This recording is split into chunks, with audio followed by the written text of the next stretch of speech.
السلام عليكم ورحمة الله تعالى وبركاته. الحمد لله رب العالمين والعاقبة للمتقين والصلاة والسلام على سيد المرسلين وعلى آله وأصحابه أجمعين إلى يوم الدين. أما بعد، فأعوذ بالله من الشيطان الرجيم. بسم الله الرحمن الرحيم. ولله على الناس حج البيت من استطاع إليه سبيلا. صدق الله العظيم. وقال نبينا صلى الله عليه وسلم: الحج المبرور ليس له الجزاء إلا الجنة. صدق رسول الله صلى الله عليه وسلم. சர்வ புகழும் நம்மை படைத்து பரிபாலித்து ரட்சிக்கக்கூடிய ஏக வல்லோனாம் அல்லாஹ் ஒருவனுக்கே சொந்தம்.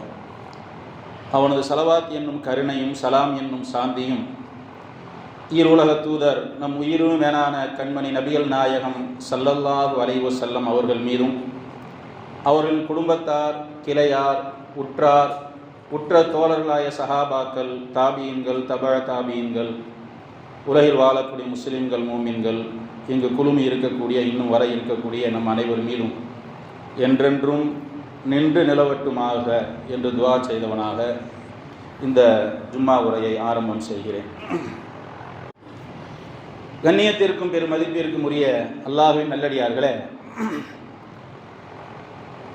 இஸ்லாமிய மாதங்களில் 11வது மாதமான துல்கஅதா மாதத்தினுடைய முதல் பிறை முதல் ஜும்மாவிலே அல்லாஹ் அவனுடைய இல்லத்திலே நம்மை ஒன்று கூட்டியிருக்கிறான். அல்ஹம்துலில்லாஹ்.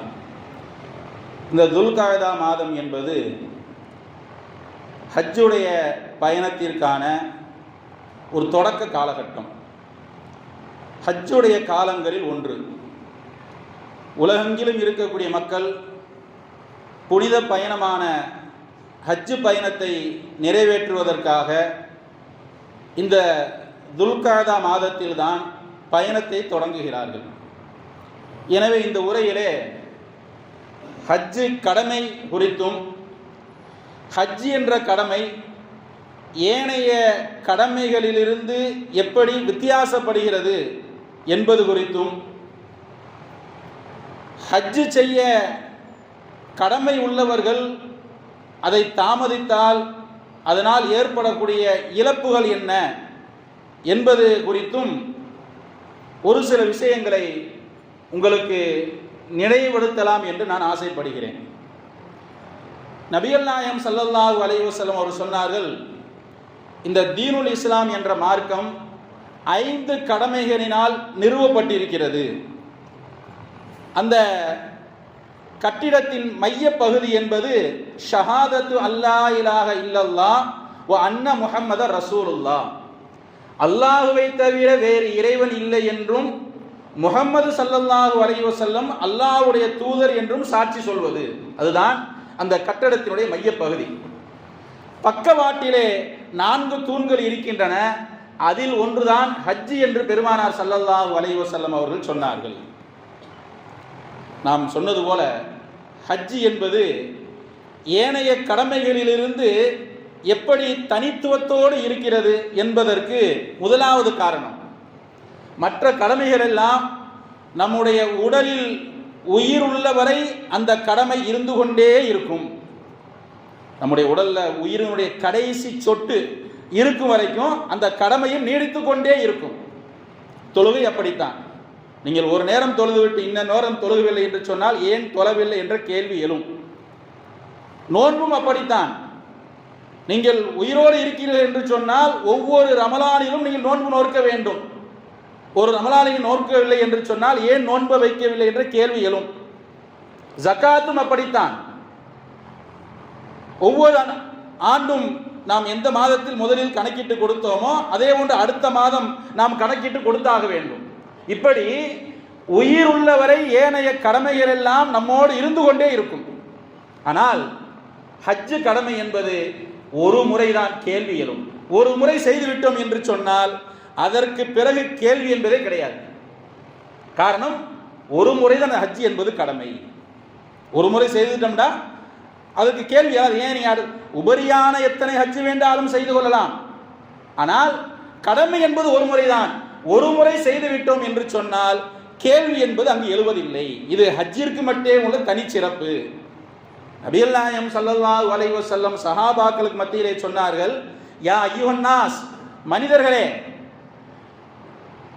கதபல்லாஹு அலைக்குமுல் ஹஜ்ஜ, அல்லாஹ் உங்கள் மீது ஹஜ்ஜை கடமையாயிருக்கிறான், ஃபஹஜ்ஜு, எனவே நீங்கள் ஹஜ்ஜு கடமை நிறைவேற்றுங்கள் என்று சொன்னார்கள்.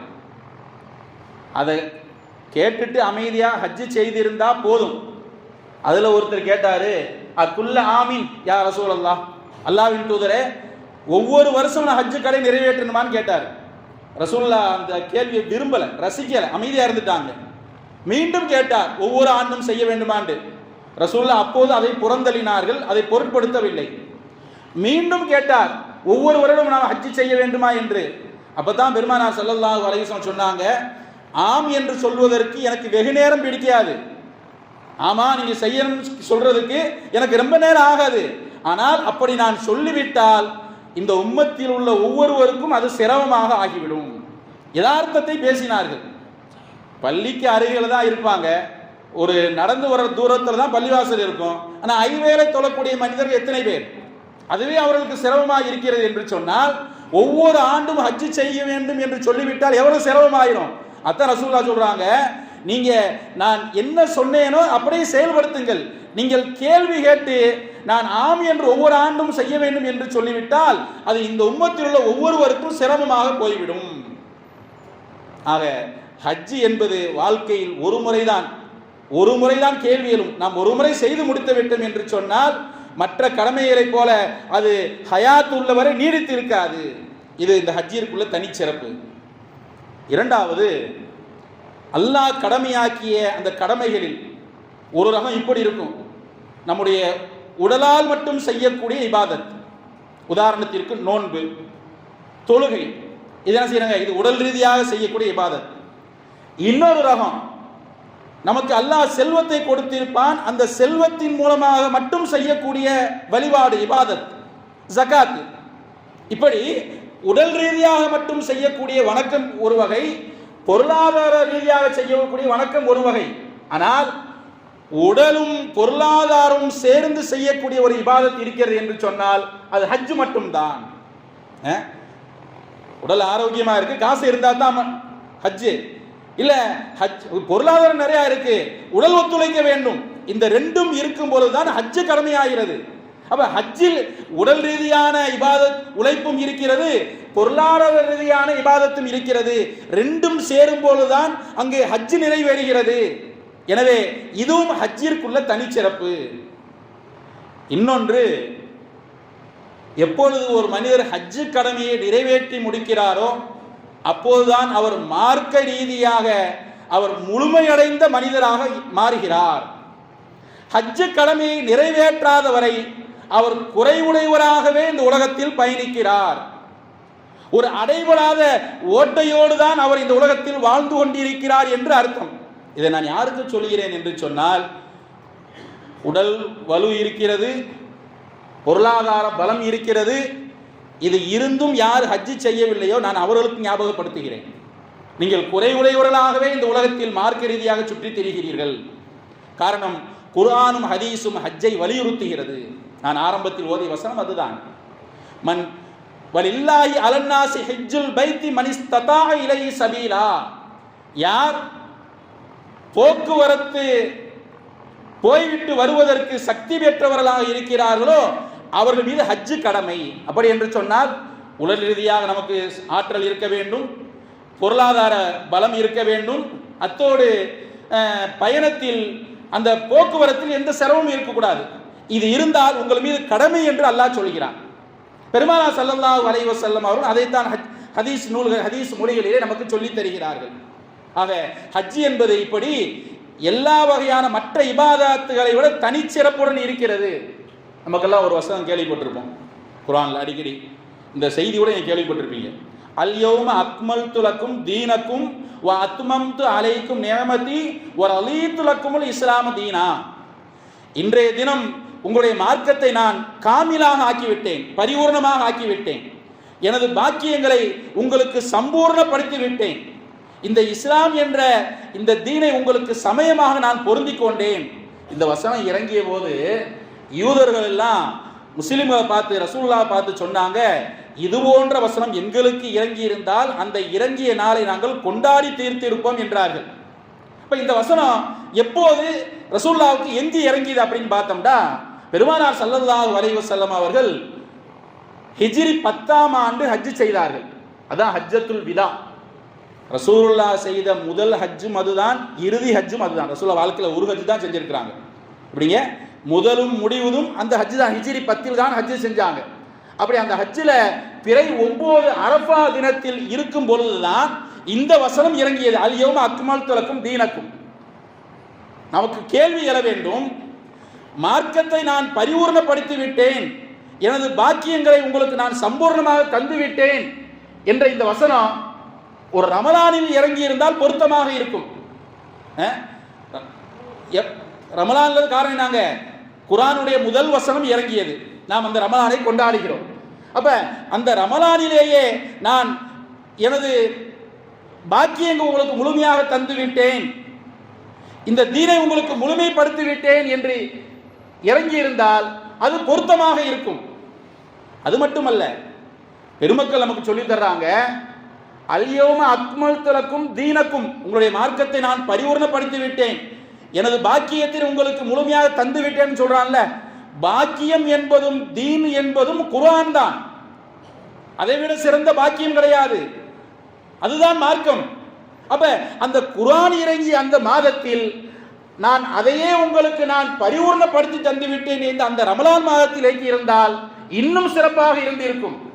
அப்படி இல்லாமல் ஒரு ஹஜ்ஜுடைய மாதத்திலே அரஃபாவுடைய முக்கியமான நாள் என்று அல்லாஹ் ஏன் இறக்கினான் என்று இதற்கு ஆலிம் பெருமக்கள் மேதைகள் விளக்கம் சொல்றாங்க. நான் சொன்னேனா இல்லையா, ஹஜ் என்ற கடமையை நிறைவேற்றாதவரை ஒரு மனிதன் பரிபூர்ணம் அடைந்தவனாக ஆக மாட்டான், குறைவுடையவனாகவே இந்த உலகத்தில் உலா வருகிறான் என்று சொன்னேனா இல்லையா. அதுவரை பெருமானார் ஸல்லல்லாஹு அலைஹி வஸல்லம் அவர்கள் ஹஜ் என்ற கடமையை நிறைவேற்றாதவராக இருந்தார்கள். எப்போது பெருமானார் ஹஜ்ஜை நிறைவேற்றினார்களோ அப்பதான் அல்லாஹ் என்ன செய்றாங்க, இந்த வசனத்தை இறக்குறான், அல் யௌம அக்மல்து லக்கும் தீனக்கும், இப்போதுதான் உங்களுடைய மார்க்கத்தை நான் பரிபூர்ணப்படுத்தி இருக்கிறேன், வ அத்மம்து அலைக்கும் நிஅமதி, எனது பாக்கியங்களை உங்களுக்கு சம்பூர்ணப்படுத்தி இருக்கிறேன் என்று ஹஜ்ஜு கடமையை நிறைவேற்றியதற்கு பிறகுதான் பெருமானார் ஸல்லல்லாஹு அலைஹி வஸல்லம் அவர்கள் குறித்து நீங்கள் முழுமையடைந்து விட்டீர்கள் என்று அல்லாஹ் பெருமையோட பேசுகிறான் என்று விளக்கம் சொல்கிறார்கள். ஆக யாருக்கு ஹஜ்ஜு செய்வதற்குண்டான வசதியும் வாய்ப்பும் வந்துவிட்டதோ, செய்யாமல் இருந்தால் குறைவுடையவர்களாகவே அவர்கள் இந்த உலகத்தில் உலா வருகிறார்கள் என்று மார்க்கம் சொல்லுகிறது. சரி, ஹஜ்ஜு என்பது உண்மையிலேயே ஒரு மிகப்பெரிய, அது ஒரு பாக்கியம். ஹஜ்ஜு என்பது மிகப்பெரிய பாக்கியம். யாருக்கு அல்லாஹ் அந்த வசதி வாய்ப்பை ஹஜ்ஜிற்கு செல்வதற்குண்டான ஒரு சூழ்நிலை அல்லாஹ் உருவாக்கி தருகிறானோ அதை தாமதப்படுத்தாமல் அவர் செய்து முடிக்க வேண்டும், காலம் தாழ்த்தக்கூடாது. நீங்க எத்தனை பேர் உடல் வலுவுள்ளவராக இருப்பார், ஹஜ்ஜுக்கு போறதற்குண்டான பொருளாதாரம் நிறைவாகவே இருக்கும், என்னங்க ஹஜ்ஜுக்கு போலையா, சம்பந்தம் இல்லாத காரணத்தை சொல்லுவார், லாஜிக்கே இருக்காது. என்ன சொல்லுவார் தெரியுமா, போயிட்டு வந்தா சரியா நடக்கணும், யோக்கியமா இருக்கணும் அப்படின்னு சொல்லுவார். இது பதிலா இது? அப்ப இவர் என்ன நினைக்கிறார், நான் கடைசி வரை அயோக்கியனாகவே இருப்பேன் என்று நினைக்கிறார், அப்படியே வாழ வேண்டும் என்று எண்ணுகிறாரா? இது சரியா? நாம் மனிதர்கள் தவறு செய்யக்கூடியவர்கள் தான். நாம் மனம் வைக்காதவரை நாம் அந்த தவறில் இருந்து மீண்டு வரவே முடியாது. அப்ப அந்த புனித பயணம் என்பது என்னங்க, ஒரு மாற்றத்திற்கான பயணம் தான். ஹஜ் பயணத்திற்கு முன்பு நம்முடைய லைஃப் எப்படி வேணாலும் இருந்திருக்கலாம், ஆனா போய்விட்டு வந்ததற்கு பிறகு யோக்கியத்துடன் தான் இருக்க வேண்டும். இன்னும் சிலர் சொல்வார்கள், சில கடமைகள்லாம் இருக்கு. என்னங்க கடமை? அந்த பிள்ளைக்கு காரியம் நடக்கணும், இது என்ன ஹஜ்ஜுக்கு ஒரு தடையா? இது நீங்கள் ஏற்படுத்தி கொண்டவை. திருமணத்தை மார்க்கம் இலகுவாக நடத்தி சொல்லி இருக்க, அதை நீங்கள் பல லட்சங்கள் செலவழித்து நீங்கள் மார்க்கத்தை மீறி செய்து கொண்டு அதையே ஒரு மார்க்கத்தினுடைய கடமையை செய்வதற்கு தடையாக சொல்கிறேன் என்று சொன்னால் இது எவ்வளவு பெரிய அபத்தம் இது. இன்றைக்கு திருமணம் ஒரு வீட்டில் நடக்கிறது என்று சொன்னால் இஸ்லாமிய முறைப்படி திருமணம் மட்டும் நடந்துவிட்டால் அங்கு அவர்கள் வைத்திருக்கக்கூடிய அந்த பணங்காசிகளை வைத்து வீட்டில் உள்ள எல்லோரும் ஹஜ் செய்து விடலாம். சொல்லுவாங்கல்ல, தேவையில்லாத விஷயத்தை நாம் ஒன்றை செய்யும் பொழுது தேவையான விஷயத்தை செய்ய முடியாமல் போய்விடு. இது சரியா பொருந்தும். மார்க்க திருமணத்தை இலகுவாக நடந்து சொல்லி இருக்கிறது.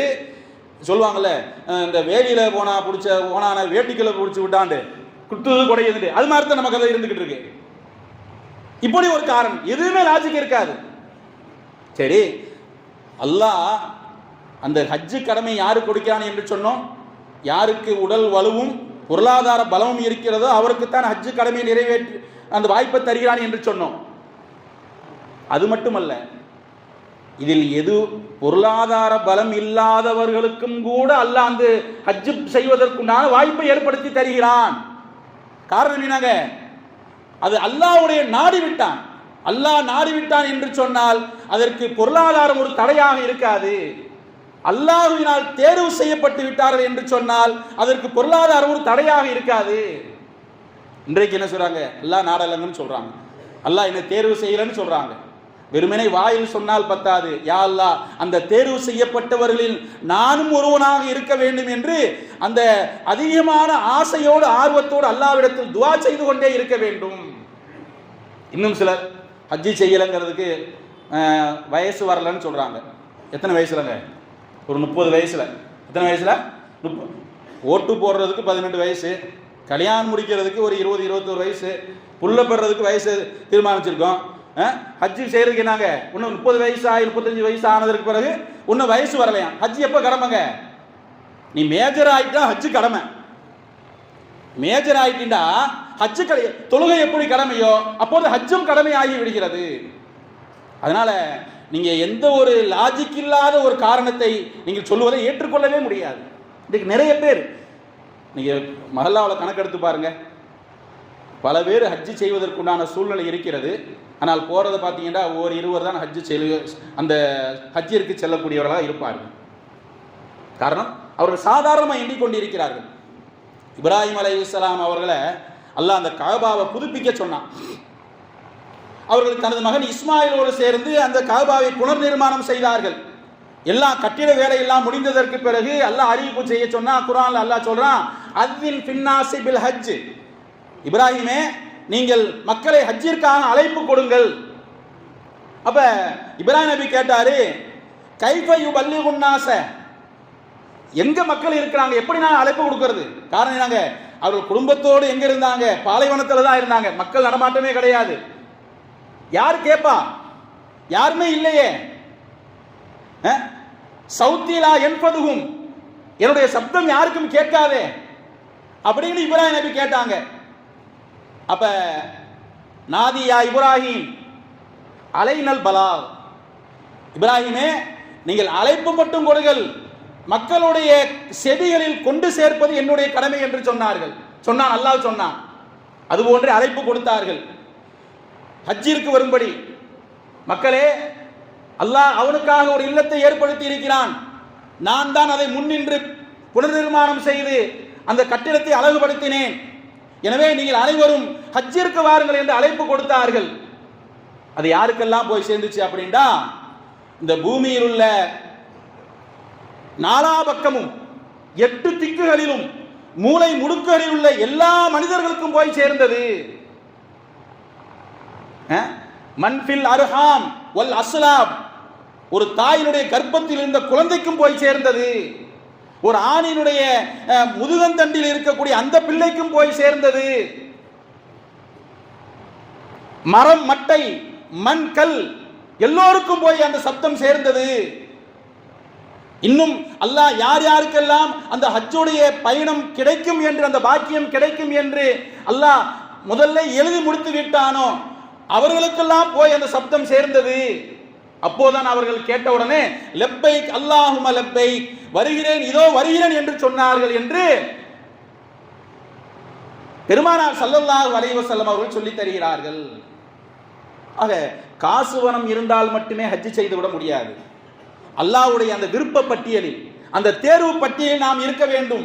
அல்லாஹ்வுடைய நாட்டத்தில் நம்முடைய பெயர் இருக்க வேண்டும். அதனால என்ன செய்யணும், அடிக்கடி நம்ம அல்லாஹ்விடத்தில் கேட்டுக்கொண்டே இருக்க வேண்டும். யா அல்லாஹ், உனது அந்த தேர்வு பட்டியலில் அந்த ஹஜ்ஜுடைய பயணத்தில் என்னையும் சேர்த்து விடு யா அல்லாஹ்னு அல்லாஹ்ட்ட கேட்டுக்கிட்டே இருக்கணும். சொல்லுவாங்கல்ல, 800 ஆண்டுகள் முகலாய மன்னர்கள் ஆட்சி செய்தார்கள். அந்த முகலாய மன்னர்கள் யாருமே ஹஜ்ஜு செய்யவில்லை என்பதுதான் உண்மை வரலாறு. நான் அவர்களுக்கு இல்லாத வசதி வாய்ப்பா, அவர்களுக்கு நினைச்சா என்ன செய்யறாங்க, அவங்க முடியாட்டியும் கூட தூக்கிட்டு போறதுக்கு ஆள் இருக்கும், வண்டியில வச்சு சுத்துறதுக்கு ஆள் இருக்கும். ஆனா யாருக்குமே அந்த நசீபு கிடைக்கல. அல்லாஹ்வுடைய நாட்டம் இல்லை.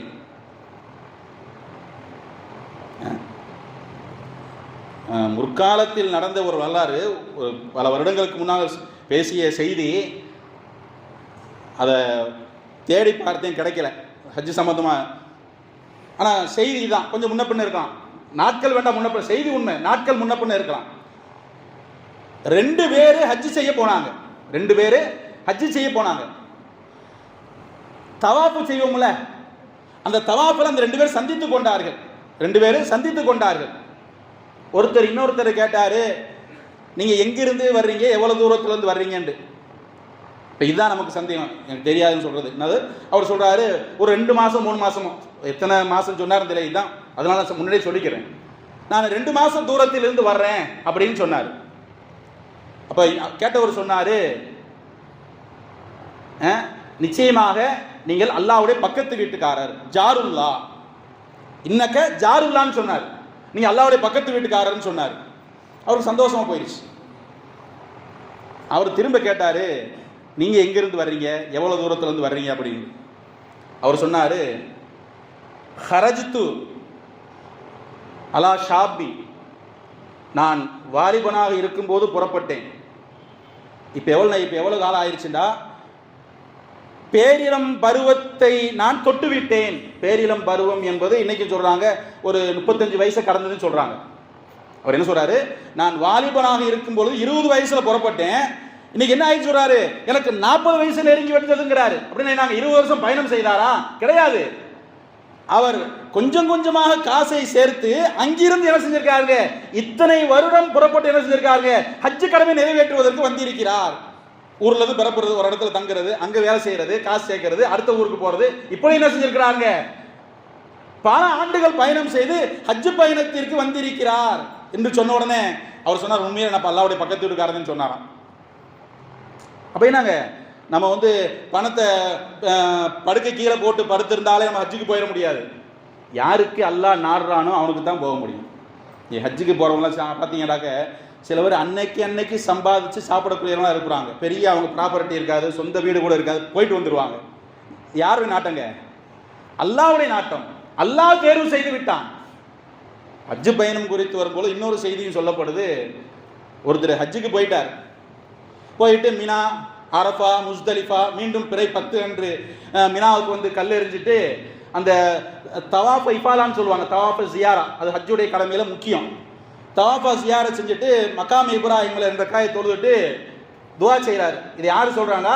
அந்த துவாவை கேட்ட பக்கத்தில் இருந்த நபர் பதிவு செய்கிறார், யா அல்லாஹ், நான் உன்னுடைய ஹஜ்ஜுடைய கடமையை நிறைவேற்றுவதற்கு எனக்கு பாக்கியத்தை கொடுத்த, என் உடல் வலு இருந்துச்சு வந்துட்டேன், ஆனா இங்கு வந்த பிறகுதான் குர்பானி கொடுப்பதற்கு பணம் வேண்டும், பொருளாதாரம் என்கிட்ட இல்லை, அது குறைவாகவே எனக்கு இருக்கிறது, என்ன செய்யறதுன்னு தெரியல. ஆடு கொடுப்பதற்கோ மாட்டையோ குர்பானியோ, இது ஒட்டகத்தையோ குர்பானி கொடுக்க சக்தி இல்லை, அதனால என்னையே நான் உனக்கு குர்பானியாக அர்ப்பணிக்கிறேன், ஏற்றுக்கொள் யா அல்லாஹ்னு அப்படியே கீழே சரிஞ்சிட்டார். சுப்ஹானல்லாஹ். இது யாருங்க எழுதுறா? பக்கத்தில் அவர் துவா கேட்டாரா இல்லையா, அவர் பதிவு செய்கிறார். அதனால ஹஜ்ஜு கடமை நான் சொன்னது போல காசு பணம் நிறைய இருக்கு, எல்லாமே இருக்கு, அதனால ஹஜ்ஜு செய்ய முடியுங்கிறது இல்லைங்க. அல்லாஹ்வுடைய தேர்வு பட்டியலில் இருந்தால் மட்டுமே ஹஜ்ஜு செய்ய முடியும். அதனால அல்லாஹ் தேர்வு செய்ய, அல்லாஹ் நாடலன்னு சொல்லிக்கிட்டு இருக்கக்கூடாது. என்ன செய்யணுங்க, அல்லாஹ்விடத்தில் அந்த அதிகப்படியான ஆசையோடு அந்த ஆர்வத்தோடு என்ன செய்ய, அல்லாஹ் இடத்துல நம்ம ஒவ்வொரு நேரமும் யா அல்லாஹ் அந்த ஹஜ்ஜுடைய பாக்கியத்தை எனக்கு குடியா அல்லாஹ் என்ன செய்யுங்க கேட்டுக்கொண்டே இருந்தோம் என்று சொன்னால் அல்லாஹ் என்ன செய்வாங்க, கண்டிப்பாக நம்மை நாடி விடுவான், அவனுடைய தேர்வு பட்டியலில் நாம் வந்து விடுவோம். ரசூலுல்லாஹி ஸல்லல்லாஹு அலைஹி வஸல்லம் சொன்னாங்க, ஹஜ்ஜிற்கு உண்டான சூழ்நிலை வந்துவிட்டால் உடனே செய்து முடியுங்கள், இல்லை என்று சொன்னால் சில காரணம் உங்களுக்கு குறுக்கிட்டு விடும். ஒன்று என்னங்க, நோய் வந்து விடலாம். யாராவது நினச்சி பார்த்துருப்போமா, கொரோனா நினச்சி பார்த்துருப்போமா? புரிகிறதுக்கு சொல்கிறேன். நமக்கு தனிப்பட்ட முறையில் உடல்நிலை சரியில்லாமல் போகிறது வேற. 2-3 வருஷம் ஹஜ்ஜே செய்ய முடியலையே. காபா என்பது என்னைக்குமே குறைஞ்சபட்சம் நூற்றுக்கணக்கான மனிதர்களால் எப்போயுமே சூழ்ந்து இருக்கும். ஆனால் என்னங்க, வெறுமனே வெறிச்சோடி கிடந்தது காபா என்பது பார்த்தோமா இல்லையா? அப்போ நான் யோசிச்சு பாருங்க, ஹஜ்ஜு கடமை இருந்துச்சு, ஒருத்தர் முன்கூட்டியே செய்யாம அந்த நேரத்தில் செய்யாம நினைச்சாரு, செய்யல, மரணித்து விட்டார். யாருடைய குற்றங்க? முன்கூட்டியே செய்யாம காலம் தாழ்த்தியதன் விளைவுதானே. அதான் ரசூலுல்லாஹி ஸல்லல்லாஹு அலைஹி சொல்றாங்க, உங்களுக்கு ஏதாவது நோய்வாய் வந்து விடலாம், உடல்நல குறைவு ஏற்பட்டு விடலாம். இரண்டாவது, ஒரு அநியாயக்கார அரசன் உங்களுக்கு தடை போடலாம். இங்க ஒரு 30-40 வருஷத்துக்கு முன்னாடி ரஷ்யா வந்து ஹஜ்ஜுக்கு போக முடியாது, கம்யூனிஸ்ட்னு சொல்றோமே, ஹஜ்ஜு இன்னைக்கு சீனாவில் அப்படித்தான், எந்த அளவுக்கு உண்மைன்னு தெரியல. ரஷ்யாவுக்கு முதல்ல ஹஜ்ஜுக்கு போக முடியாது. அல்லாஹ் காப்பாற்றணும். இந்த பாசிஸ்டுகள் இப்படியே ஆட்சியில் தொடர்ந்தார்கள் என்று சொன்னால் எதுவும் நடக்கலாம். இன்னைக்கு சும்மா ஒப்பாரி வைக்கிறான், புரியுதுங்களா?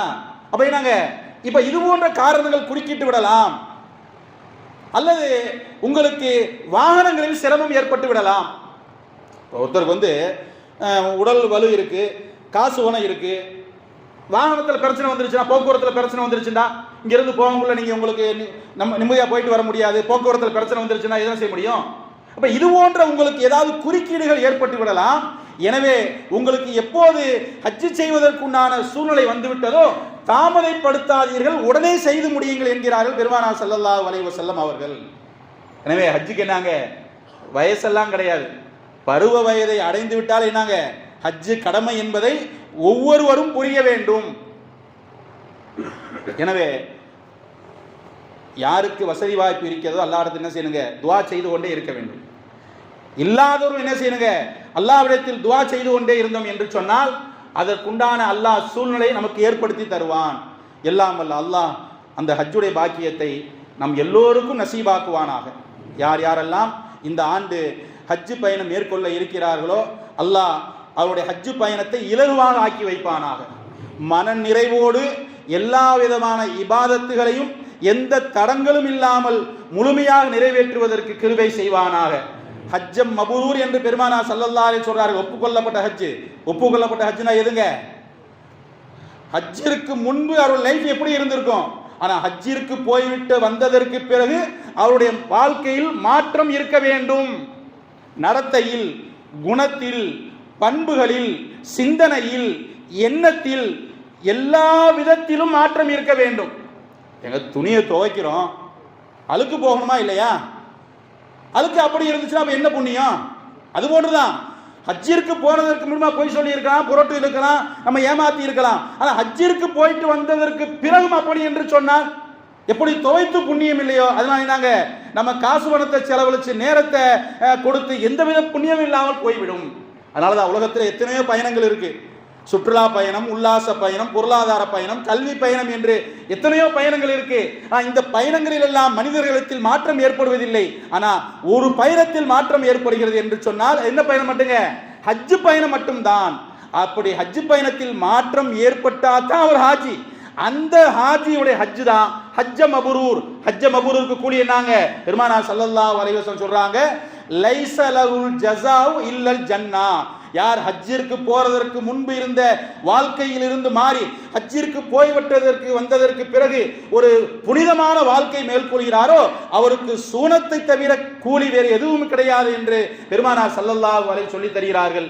எல்லாமல் அல்லாஹ் போய்விட்டு வந்த ஹாஜிகளுக்கும் அப்படிப்பட்ட வாழ்க்கை வாழக்கூடிய பாக்கியத்தையும், இப்போது செல்லக்கூடிய அந்த ஹாஜிகளுக்கும் அப்படிப்பட்ட ஒரு புனிதமான வாழ்க்கை வாழக்கூடிய பாக்கியத்தையும், எல்லோர்களுக்கும் அந்த ஹஜ்ஜ மபூராகி சோனத்தை அடையக்கூடிய பாக்கியத்தையும் தந்தருள் புரிவானாக என்று துஆ செய்வதோடு, யாருக்கு இப்போ போக முடியும்னாலும் போகலாம், ஒரு நாள் இருக்கத்தான் செய்யுது. அப்படி போக முடியலையா, அடுத்த ஆண்டு போவதற்கு என்ன செய்யணுங்க? கூடிய அந்த சக்தி உள்ளவர்கள் அவசியம் உறுதியாக நியத்து வையுங்கள். அதற்குண்டான அந்த ரபியுல் மாதத்தில் தான் அதற்குண்டான பூர்வாங்க ஏற்பாடுகள் நடைபெறும். அப்பொழுது ஹஜ்ஜிற்கு செல்வதற்குண்டான எல்லா விதமான முயற்சிகளை மேற்கொள்ளுங்கள். எல்லாம் வல்ல அல்லாஹ் எல்லோருக்கும் அந்த ஹஜ்ஜுடைய பாக்கியத்தை நசீபாக்குவானாக. வாஹிர் தாவானா அல்ஹம்துலில்லாஹி ரப்பில் ஆலமீன். சுன்னத்துலுவாவும் சுன்னத்துலுக்கும். அஸ்ஸலாமு அலைக்கும்.